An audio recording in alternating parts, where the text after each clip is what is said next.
네, 우리 2026년 부르심의 첫걸음을 완성하라라고 하는 해로 삼은 주제에 맞춰서 지금 말씀을 나누고 있습니다. 오늘은 교회 성장과 지혜로운 건축자인데요. 이런 질문으로 시작을 해보겠습니다. 여러분은 교회가 성장했다고 말할 때 무엇을 먼저 떠올리십니까? 숫자인가 아니면 내면적인 변화인가? 우리가 지난주 설교의 끝 마무리까지가 교회 성장의 성경이 말하는 원리는 무엇인가? 숫자가 원인이 아니고 숫자는 결과입니다. 그래서 성도 개개인이 얼마나 하나님의 사람으로서 내면적인 변화와 성장이 일어났는가, 그 결과치가 숫자적으로 외형적 성장으로 드러나야 돼요. 이게 왜 중요할까요? 저는 여러 교회를 많이 겪었습니다. 지나온 많은 교회들, 어떤 교회는 더 성장한 교회도 있는데요. 안타깝지만 제가 지나온 대다수의 교회가 다 줄어들었습니다. 제가 섬긴 교회는 다 서울에 있지만 제가 섬겼을 당시보다도 훨씬 많이 다 줄어들었습니다.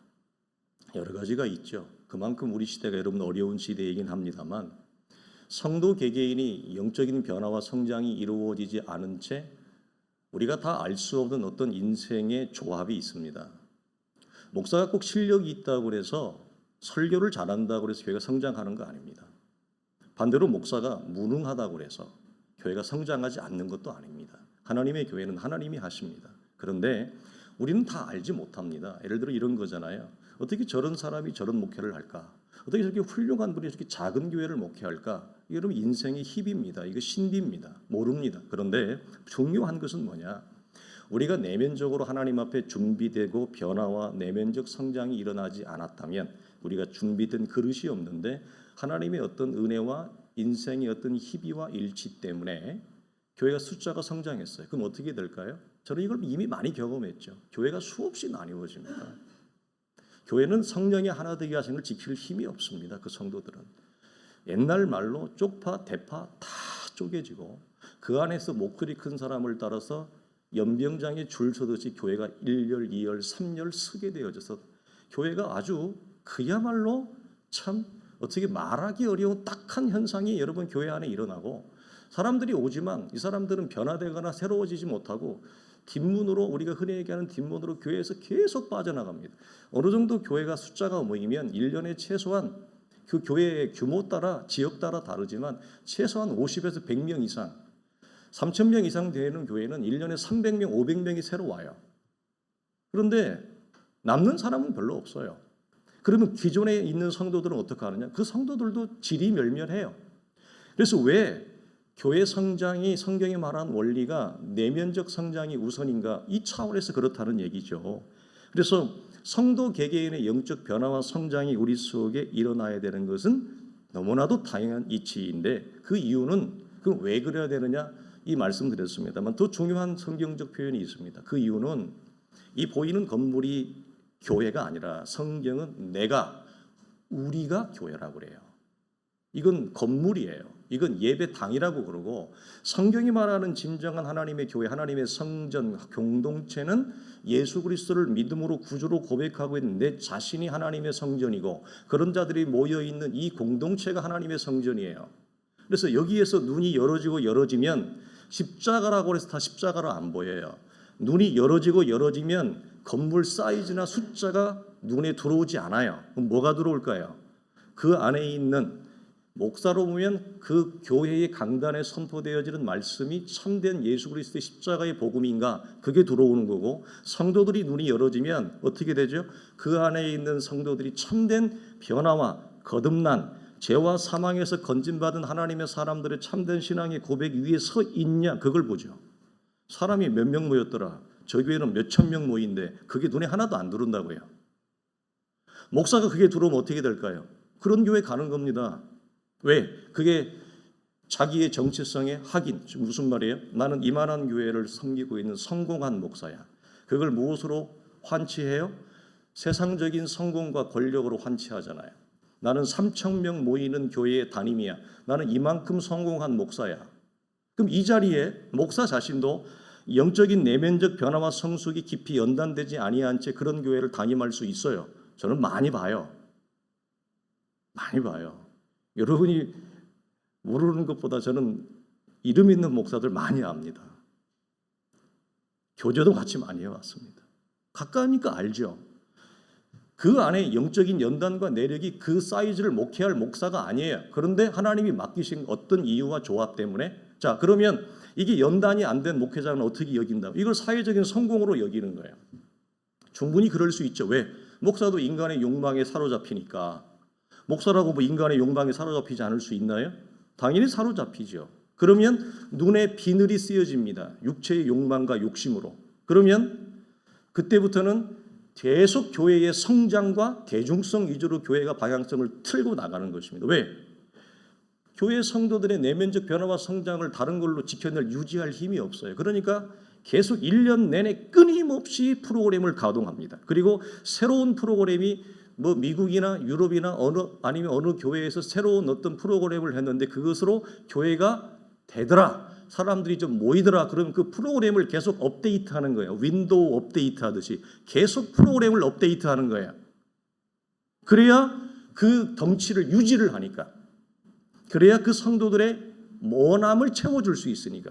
이런 식의 패턴이 사실 우리 시대에 그냥 흔합니다. 제가 이런 말씀을 드리는 것은 이런 것을 분별할 줄 알아야 된다는 거예요. 성도들이. 이런 걸 분별할 안목이 없으면 무조건 우 이러는 거예요.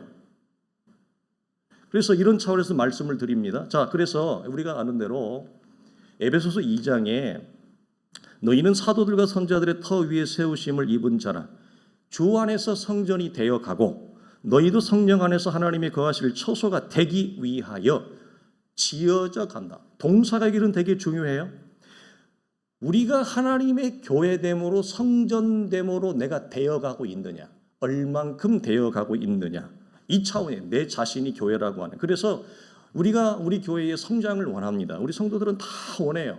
그러면 제일 먼저 우리가 집중해야 될 게 뭐예요? 왜 우리는 교회가 작나 이게 아니라 방향을 잘못 잡은 거예요. 왜 우리 교회는 사람이 안 모이나 이게 아니에요. 그럼 뭐예요? 우리가 싸워야 될 선한 싸움이 뭐예요? 성경은 뭐라고 얘기해? 네가 주 안에서 성전이 되어 가고 있느냐? 내 안에 하나님의 교회됨이 먼저라는 얘기입니다. 하나님과의 관계에서. 그래야 무엇이 돼요? 내가 다른 영혼을 품을 수 있는, 다른 연약한 영혼을 담을 수 있고 그를 이끌어줄 수 있는 그릇이 되는 거죠. 그것이 없으면 왔다 가는 겁니다. 와서 썰렁한 거죠. 와도 길 잃은 영혼 아니면 정하지 못하고 있는 영혼이 우리 교회를 방문했는데 여기서 아무런 영적인 향기와 생명의 향기와 그리스도의 향기를 그들이 진하게 나를 통해 우리 공동체를 통해 맡지 못합니다. 아, 이 교회는 썰렁한 교회구나. 이 교회는 영적인 힘이 없는 교회구나. 이 교회는 영적인 온기가 없는 교회구나. 내 영혼과 내 삶과 믿음을 이 공동체에 의탁할 수 없는 교회구나. 이게 딱 판단이 돼요. 판단이 안 되겠어요? 사람인데 판단이 되죠. 그러니까 개개인이 내 안에 하나님의 성전됨과 교회됨의 넉넉함으로 내가 준비되어져 있으면 사람들이 와서 우리를 통해서 뭘 느껴요? 예수의 향기, 구원의 냄새, 성령의 역사. 성령의 역사는 여러분 따뜻해요. 차갑지 않아요. 따뜻한 성령의 온기를 우리 각 사람이 담아내고 품어내는 것이 전체가 되어져서 교회를 방문하는 사람들이 그걸 맞는 것입니다. 이거 어떻게 돼요? 다 힘들잖아요, 사람들. 요즘 전 세계적으로 너무 힘들고 우리나라도 굉장히 힘들어요. 사람들이 지치고 위로가 필요하고 용기가 필요하고 기댈 때가 필요하는데 기댈 수가 없는 거죠. 왜? 교회 공동체에서 그걸 전혀 느끼지 못하니까 방문한 분들. 그 이유는 왜 그래요? 우리 각 개인이 그걸 담아낼 수 있는 영적인 그릇, 용기, 사이즈가 준비가 안 된 거예요. 그러면서 어떻게 생각해요? 왜 우리는 교회가 채워지지 않을까? 하나님은 나가서 전도를 해야 되나? 뭘 해야 되나? 어떻게 하면 교회를 세울 수 있을까? 무엇을 고민해야 될까? 그게 아니고 하나님 앞에서 내 안에서 주 안에서 내가 목사는 목사로 성도는 성도로 내가 얼만큼 어떻게 성전이 되어져 가고 있느냐 이거에 집중해야 된다 이 말이에요. 그러면 하나님이 채워요, 여러분. 하나님이 어떤 교회에 당신의 영혼을 보내겠어요? 안 그래요? 어떤 교회에 당신의 잃어버린 영혼을 보내겠냐고요? 준비된 공동체죠. 무엇으로? 하나님의 성전됨으로, 교회됨으로. 우리는 그들을 내가 준비됐으니까. 새로운 영혼이 오면 어떻게 해요? 요한계시록에 나오는 그 맑고 티 없는 수정과 같은 깨끗하고 순전하고 순수한 마음으로 그 영혼을 대하는 거예요. 그가 어떤 포지션에 있든지 상관없고 그가 어떤 인간의 조건을 가지고 있든 상관하지 않고 하나님 앞에 1대1로 영혼을 직면하듯이 그 영혼도 그 존재로 그냥 보는 거예요. 그 영혼 자체로 보는 거예요. 생명 자체로 보는. 이게 여러분 수정같이 깨끗하고 순전한 마음이에요. 이런 것이 여러분 실력입니다. 새가족 아무리 훈련 일주일씩 큰 교회에 가서 새가족 전도 훈련 일주일 아무리 받고 옷 입고 명찰 차고 꽃단장하고 앞에서 일렬 착착착 해가지고 그게 대단한 게 아니라 한 존재가 그 안에 있는 성도들의 영혼이 그 영혼을 온전한 순전한 영혼으로 받을 수 있는 내 안에 준비된 넉넉함과 공간이 있느냐. 이게 여러분 예수 믿는 믿음의 실력이고 저는 이게 능력이라고 봐요. 이게 능력이에요. 다른 게 능력 아니에요. 그래서 이 차원에서 우리 교회가 성장하길 원한다면 내 안의 교회됨에 집중해야 된다. 로마서 14장을 보면 이 부분을 좀 더 구체적으로 말합니다. 하나님의 나라는 교회와 상치되는 거예요. 먹는 것과 마시는 것이 아니에요. 오직 성령 안에서 의와 평강과 희락이라. 이로써 그리스도를 섬기는 자는 하나님을 기쁘시게 하며 사람에게도 칭찬을 받는다. 자, 여기서 말하는 의는 뭐냐? 내가 맞다는 의가 아닙니다. 자, 내가 한 말이 맞았지? 봐봐. 내가 한 말이 옳았잖아. 이 의가 아니에요. 여러분, 이 내가 한 말이 맞았어. 틀렸어. 맞았지? 봐봐. 내가 뭐라고 그랬어. 이런 내가 맞다는 의와 옳음이 내 안에 많아지고 그 교회에 많아지면 그 교회는 갈등과 분열 속으로 여러분 깨어집니다. 그럼 여기서 말하는 의냐? 뭐냐? 내가 맞다는 의가 아니라 나로 인해서 누군가 하나님께 돌아왔는가의 의예요. 전혀 달라요. 전혀 다릅니다. 나로 인해서 네가 그렇게 옳다면, 네가 그렇게 맞다면 그러면 너를 통해서 누군가가 하나님께로 돌아왔느냐를 묻는 의예요. 그런데 우리가 여기서 조심할 것이 있어요. 내가 맞는데 내가 옳아. 맞았어요. 오케이, 좋아요. 그런데 나 때문에 영혼이 잃어버렸어요. 그건 무슨 말이에요? 그건 성경이 말하는 의가 아니라는 얘기예요. 나만 옳으면 뭐예요? 예수 그리스도의 의는 당신이 억울함을 받고 십자가에 죽으시고 다른 사람을 살리는 거예요. 성경이 말하는 의는 이거예요. 내가 멱살을 잡아도, 내가 억울함을 당하고 누명을 당해도 나를 통해서 다른 사람이 살아난다면, 나를 통해 공동체가 일어난다면 그게 의예요. 세상의 의와 전혀 다른 것입니다. 이것이 하나님의 나라의 교회 공동체 내 안에 성전됨의 첫 번째 특징. 두 번째는 뭐냐? 평강. 갈등과 분열이 없는 세상은 없잖아요. 집이든 가정이든 어디든 이 갈등과 분열이 내가 들어섬으로 종식되고 샬롬을, 화평을 나를 통해 이끌어내느냐의 평강이에요. 이게 실력 아닙니까? 이게 여러분 능력이에요. 기도 많이 하면 우리가 하나님으로부터 샬롬이 임해요. 그렇죠? 우리가 하나님 앞에 은혜 받으면 내면에 내 안에 말할 수 없는 평안함이 임하죠? 그 평안함을 얘기하는 게 아닙니다. 여기서 이 평안함. 이 평안은 어떤 평안이냐? 내가 불구덩이 속으로 들어가는 거예요. 갈등과 분열 속으로 들어가는 거예요. 무엇을 가지고?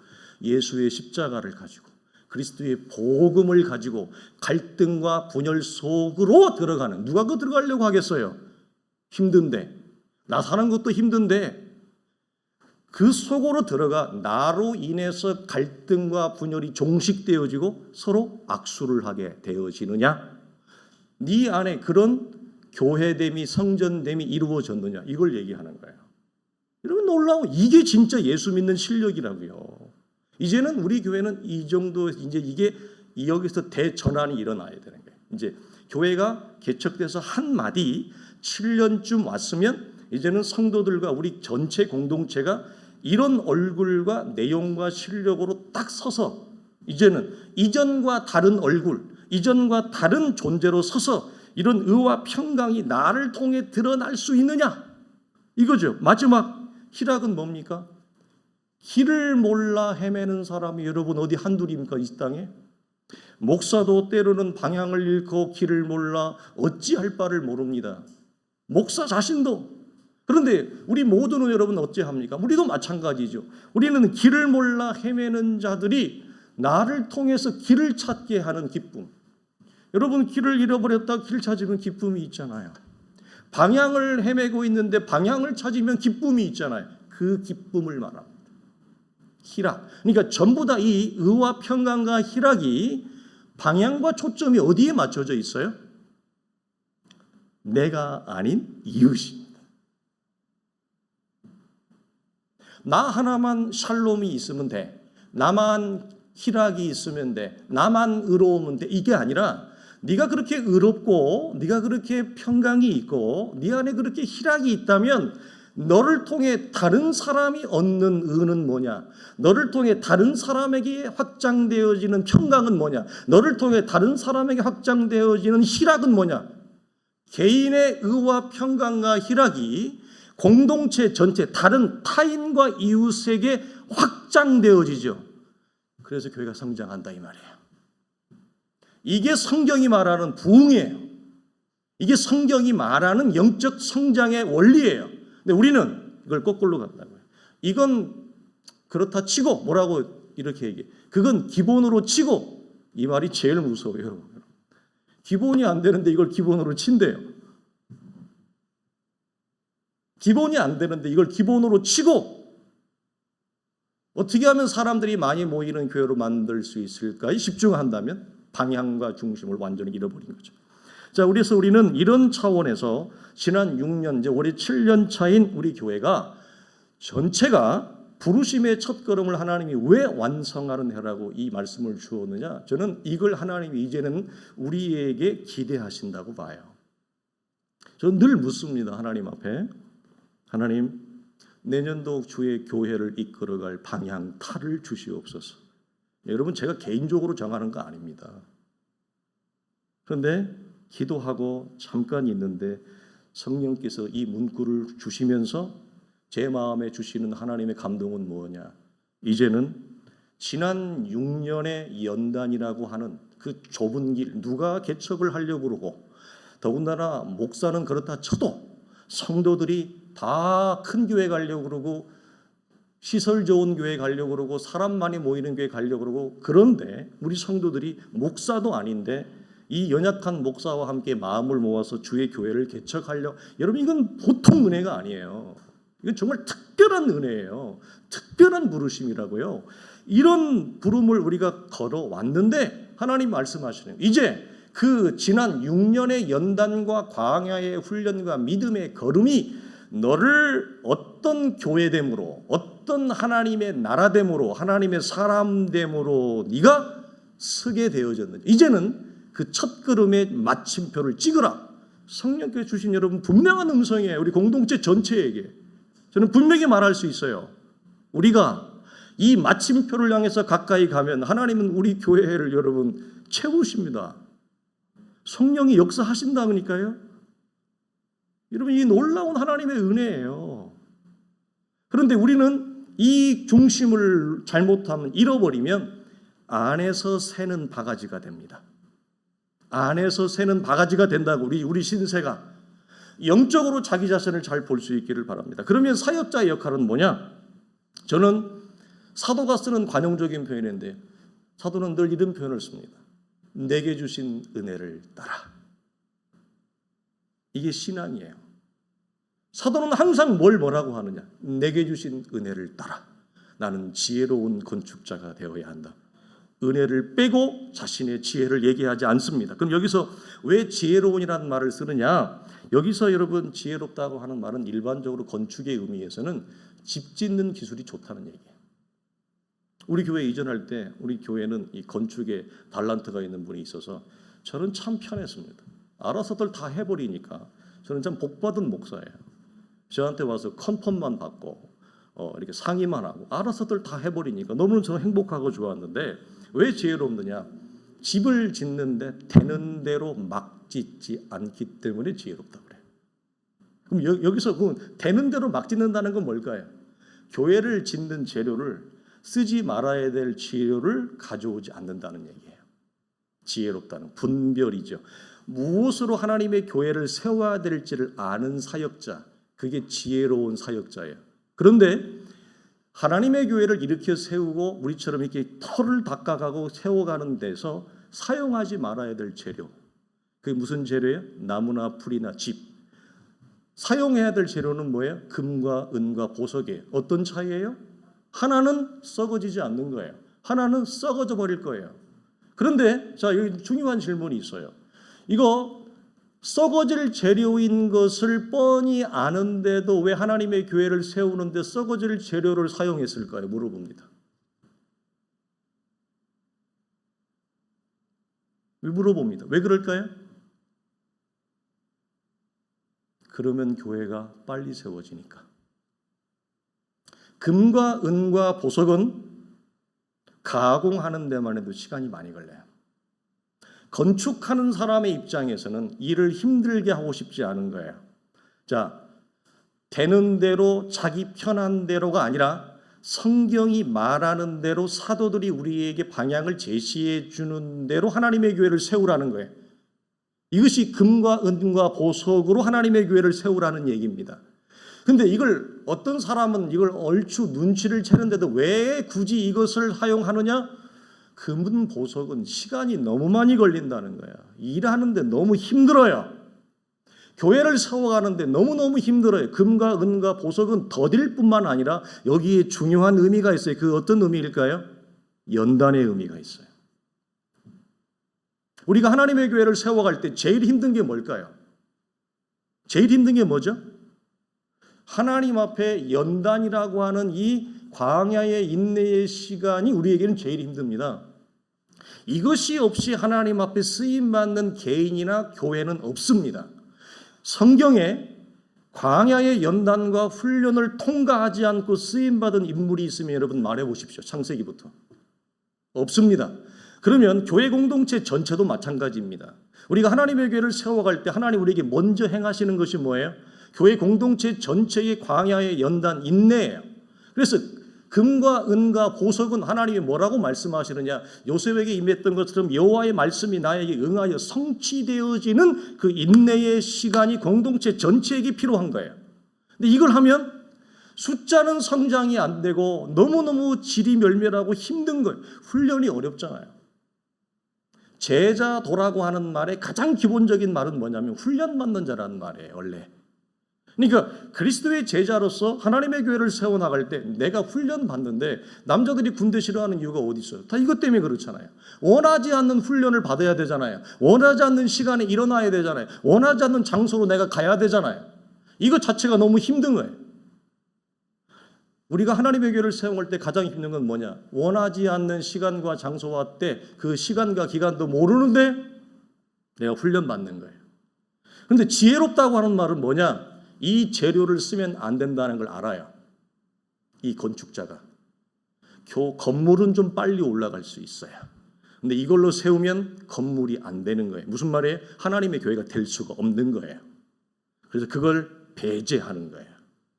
그리고 많은 사람들을 복음 진리를 통해 참된 믿음과 생명에 이끌어 오도록 하는 역할에 온 에너지와 역할에 충실을 다하는 거예요. 온 에너지를 여기 쓰는 거예요.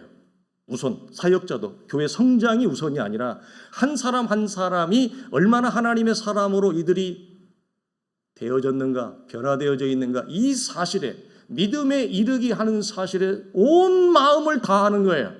이걸 뭐라고 성경이 얘기한다? 지혜로운 건축자, 지혜로운 사역자. 그래서 그들을 하나님 앞에 돌아오게 하는 자. 수천 명 되는 교회 가서 있는데 하나님 앞에 돌아오지 않은 채로 교회 안에 서 있는 사람이 여러분 대한민국에 한둘이 아니에요. 주일날 전달되어지는 말씀은 하나도 받지도 못하고 듣지도 못하고, 그리고 그냥 내 마당만 밟고 지나가는 사람들이 한둘이 아닙니다. 대한민국에. 한국 교회는 지금보다 숫자가 여러분 훨씬 더 줄어들 겁니다. 지금보다 더 줄어들 겁니다. 앞으로. 그 이유 중에 하나가 어디 있느냐? 사도들이 우리에게 말씀했던 교회의 터인 예수 그리스도, 참된 그리스도의 십자가와 부활을 중심으로 구원과 생명에 이르는 메시지보다는 시대가 요구하고 사람들의 입맛을 맞춰주는 성공주의 복음, 세속주의 복음, 예수 믿으면 잘 먹고 잘 살 수 있대, 예수 믿으면 잘 된대, 이 시대의 요구와 사람들의 욕구를 맞춰주고 편승해주는 성공주의 복음을 우리 시대에 여러분 많은 교회들이 이런 식으로 교회를 일으켜 세웠어요. 그걸 우리가 뭐라고 그래요?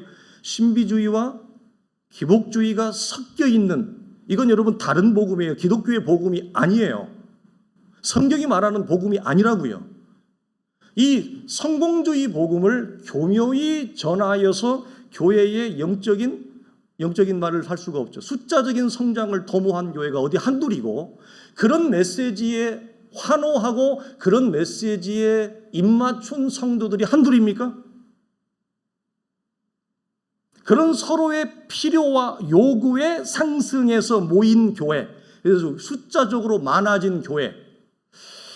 여러분, 이건 우리가 나누겠지만 왜 지혜로운 건축자는 이걸 사용하지 않느냐? 뒤에 보면 뭐라고 나와 있죠? 그날의 공적이 임할 때에 썩어질 재료로 교회를 올리면 하나님 앞에 갔을 때 다 이게 타고 없어지고 아무것도 남는 게 없어요. 두 번째예요. 여기까지 보는 거예요. 지혜로운 건축자는 우선 당장 성장이 아니라 하나님 앞에 섰을 때에, 하나님의 공력의 불이 왔을 때 이것이 견딜 수 있는 내구력을 갖춘 재료이냐, 아니면 타고 홀라당 벗겨져서 아무것도 없고, 거기 보면 그 원어가 뭐라고 그랬어요? 벌거벗은 채로 서여 있는가? 이것까지 보는 거죠. 터도 볼 줄 알고, 터는 뭐예요? 예수 그리스도의 죽으심과 부활. 재료는 뭐예요? 터가 말하는, 터의 목적에 맞는 썩어지지 아니할 참된 재료. 터가 영광스러우니 재료도 영광스러운 재료를 쓴다 이 말이에요. 터가 신령하니 하나님의 교회를 세우는 것도 썩어지지 아니할 신령한 것으로 재료를 쓴다는 거예요. 터와 재료가 같아요. 그러니 어떻게 돼요? 마지막 때 주님 앞에 갔을 때 그날의 각 사람의 공적, 각 교회의 공적을 주님이 스캔을 하고 나타날 때 터와 재료가 같으니 그날에 사라지지 않는다. 그러나 터는 예수 그리스도인데 썩어질 재료로 교회를 세운 자들은, 이 말은 공동체뿐만 아니라 개인의 신앙도 마찬가지예요. 왜? 내가 곧 교회라고 그랬잖아요. 그렇죠? 이게 확장되면 우리 전체니까. 개인이나 공동체 전체가 터가 비추는 참된 재료로 개인의 신앙을 세우지 않은 사람이나 교회를 세우지 않은 사람들은 그날의 공력이 임할 때에 버틸 게 아무것도 없어요. 홀라당 벗겨진다 이 말이에요. 여기까지 보고 교회를 이끌어가는 거예요. 누가?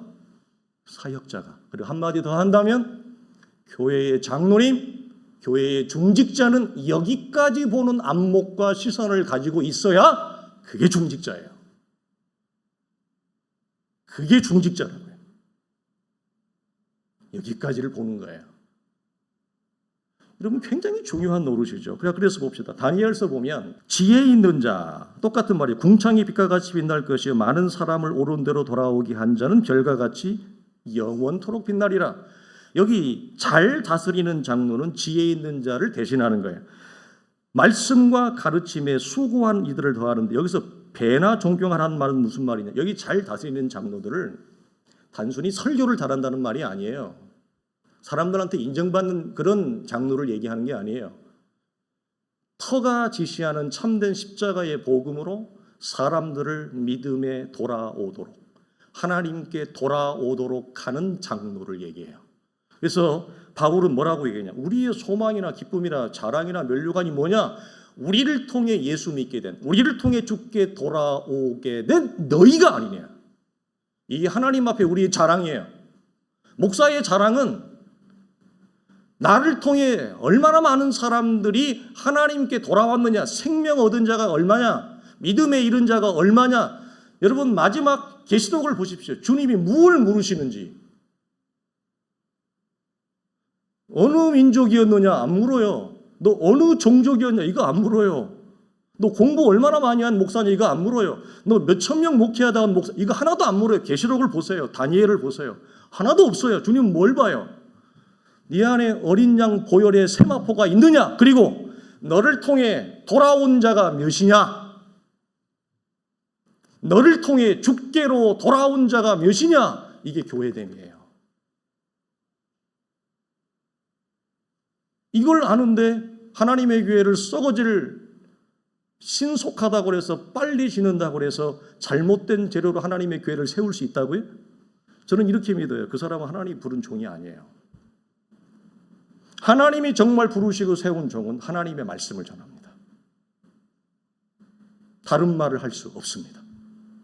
다른 말을 전하는 구약에서는 뭐라고 그래요? 거짓 선지자. 신약에서는 싹군이라고 그러잖아요.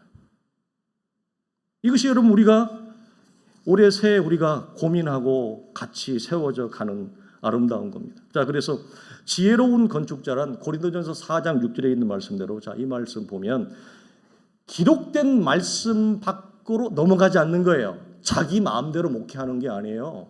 자기 마음대로 하고 싶은 말씀을 자기 멋대로 제멋대로 해석해서 시대의 사람들의 욕구에 맞춰서 전달해 주는 게 목사가 아니에요. 자, 뭐라고 얘기합니까? 자, 고린도전서 2장에 형제들아 내가 너희에게 나아가 하나님의 비밀을 전할 때 말과 지혜 아름다운 것으로 아니하였다. 내가 너희 중에서 예수 그리스도와 그 십자가에 못 박히신 것 외에는 아무것도 알지 아니하기로 작정했다. 지혜로운 건축자는 하나님이 부른 건축자는 자기 말을 하는 게 아니에요. 말과 지혜 아름다운 것으로 복음을 선포하려고 하는 게 아니에요. 뭐죠? 예수 그리스도와 십자가에 못 박힌 것 외에는 그리스도의 죽으심과 부활이 비추는 이 핵심적인 복음 외에는 전하는 게 아니에요.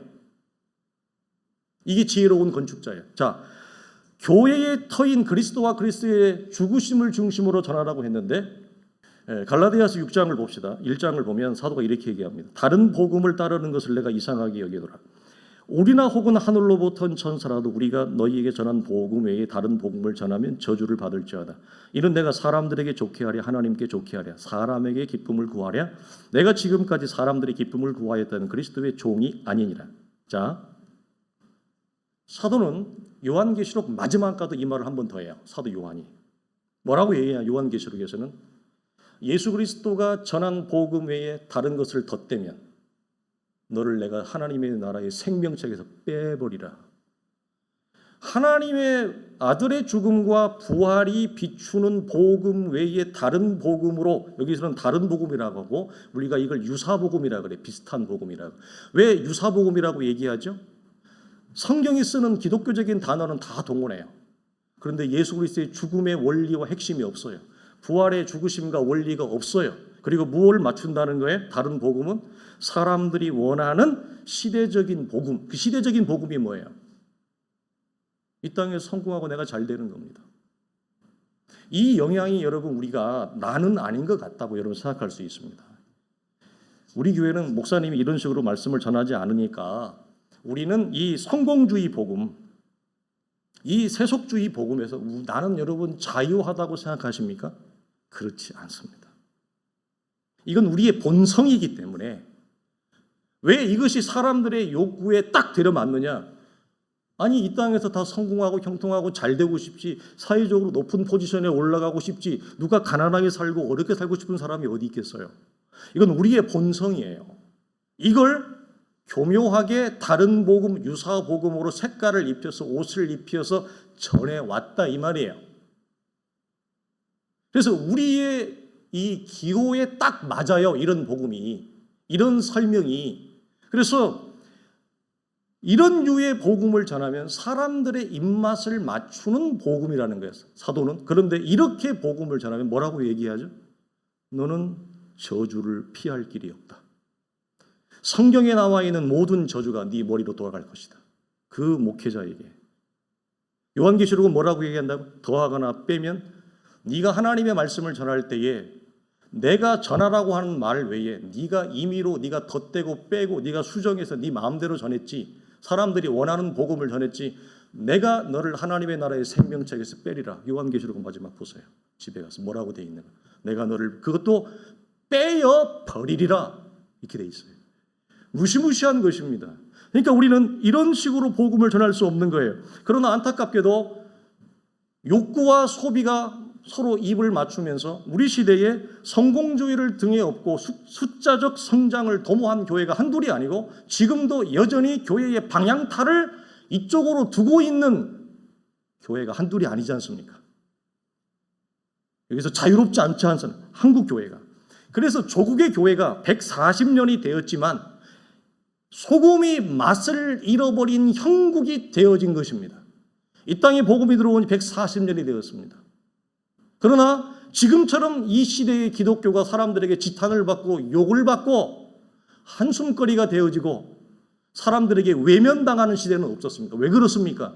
숫자적 성장만을 도모했지 그 안에 죄와 사망에서 건진받은 하나님의 의와 생명과 거룩이 임하고 평강이 임한 변화된 하나님의 사람들이 교회를 채우고 있지 않고 개인의 예수를 통해 이 땅의 성공을 성취하고자 하는 사람들이 그 자리를 채워왔기 때문에 그렇습니다.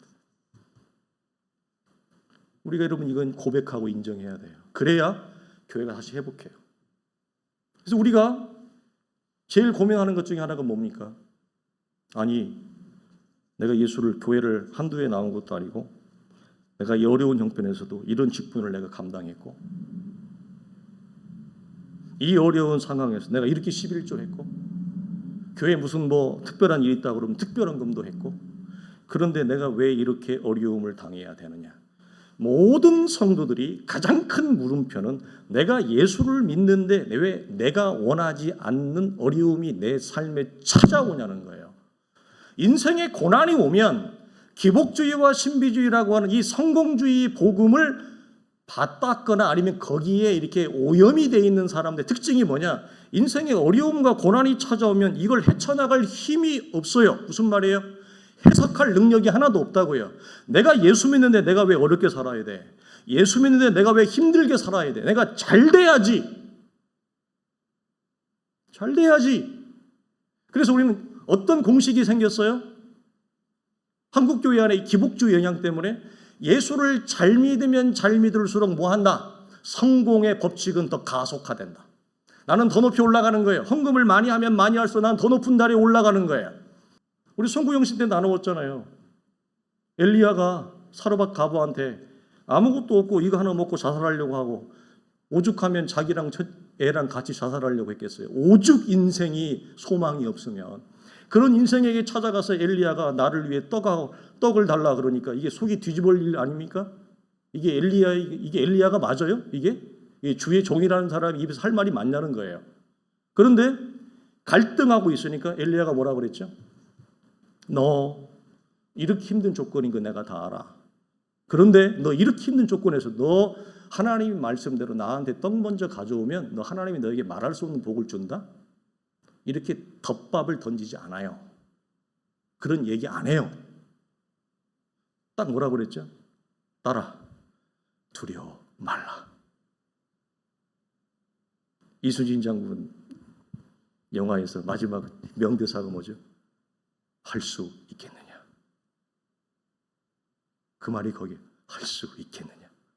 그러니까 아마 성경에는 안 나왔지만 이 사르밧 가부가 내가 볼 때는 혀를 막 꼭 깨물고 가서 한 거예요. 뭐 기쁜 마음으로 했겠어요? 혀를 꼭 깨물고 엘리야한테 갖다 놨어요. 그 이후에 뭐죠? 하나님이 역사하시는 거예요. 낚싯밥을 던져주고 이렇게 하면 네가 복을 받아, 네 자식이 복을 받아, 이게 아니에요. 성경은. 하나님의 교회가 성공주의의 복음, 내 개인도 마찬가지입니다. 내가 예수 믿는데 내가 이 정도밖에 안 돼? 내가 이 나이 될도록 이 교회에서 내가 세상에서 이렇게 열심히 달려왔는데 사회적으로 내가 성취한 게 겨우 이것밖에 없어? 그걸 통해 확인하려고 한다고요. 사회적 성취가 겨우 이것밖에 안 돼? 그러면 우리는 여러분 한없이 주저앉게 돼. 우리 여러분 조금 더 가면 어떤 때가 찾아오는지 아십니까? 은퇴의 때가 곧 다가옵니다. 사회적인 내가 위치, 포지션 다 놓아야 될 때가 옵니다. 그럼 여러분 만약 그때를 미리 땡겨 봅시다. 사회적으로 내가 이룬 것이 없고 성공한 것이 없고 남아있는 거라고는 통장에 돈 몇 푼밖에 없습니다. 그럼 그때 가서는 내 이 채워지지 아니하는 내 믿음과 신앙을, 내 존재됨을 무엇으로 여러분 지탱하실래요? 무엇으로? 사회적 성취와 사회적인 열매로 확인하려고 하지 마시고 하나님 앞에서 1대1로, 자, 이 말이 무슨 말이에요? 썩어질 재료로 내 인생의 성취를 확인하려고 하지 마시고 내가 쌓아올린 환경과 조건과 외형적 사회적 성취에 관계없이 여전히 우리가 쌓아올린 것은 뭐죠? 금은 보석이에요. 그게 뭐예요? 썩어지지 아니할 하나님과의 이 영적인 생명적 관계, 하나님으로 기뻐하고 하나님으로 즐거워하는 내 삶의 형편과 처지가 어떠하든지 간에 이것으로 우리의 한 개인의 신앙을 쌓아 올리는 것, 교회 공동체의 신앙을 쌓아 올리는 것, 이것만큼 중요한 게 어디 있어요? 좀 있으면 우리도 은퇴의 찬바람이 불어오면 어디로 갈지 방향을 잃어버릴 수 있습니다. 사랑하는 성도들이 힘을 내시고 교회의 성장은 곧 내 개인의 성장입니다. 하나님의 교회는 지혜로운 건축으로 올려야 됩니다. 사랑하는 성도들, 지금까지 너무나도 믿음으로 순종하시고 잘 해오셨습니다. 우리가 쌓아 올린 이 중심과 터와 재료를 통해서 여러분이 하나님이 원하시는 기쁜 개인의 교회됨, 성전됨으로 세울 수 있기를 주의 이름으로 축원합니다.